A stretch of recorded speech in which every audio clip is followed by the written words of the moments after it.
উত্তরবঙ্গের বন্যায় এত মানুষের মৃত্যু, এত ক্ষতি, এত বিপর্যয়, কিন্তু সেখানেও শুধু নিজেদের ছবি তোলা ছাড়া বিজেপি আর কিছুই করছে না।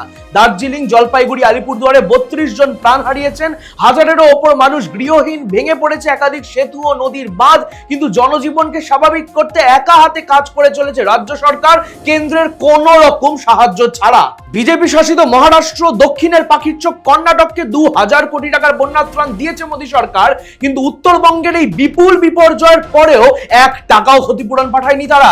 এই অর্থবর্ষে দেশের 27টি রাজ্য কেন্দ্রীয় বিপর্যয় তহবিলের টাকা পেলেও বাংলাকে 1 নয়া পয়সা দেয়নি মোদী সরকার। উত্তরবঙ্গের মানুষ তো বিশ্বাস করে বহুলাংশে বিজেপিকে ভোট দিয়েছেন, তাহলে তাদেরও কেন বঞ্চিত করছে বিজেপি? নাকি শুধুমাত্র পশ্চিমবঙ্গ নিবাসী বলেই ক্ষতিগ্রস্ত মানুষের দিকে ফিরেও তাকাচ্ছে না মোদী সরকার? থেকেই যাচ্ছে প্রশ্ন। এরকম আরো খবর নিয়ে ফিরবো আমি, শুভম গাঙ্গুলি, আর আপনারা দেখতে থাকুন দৃষ্টিভঙ্গি।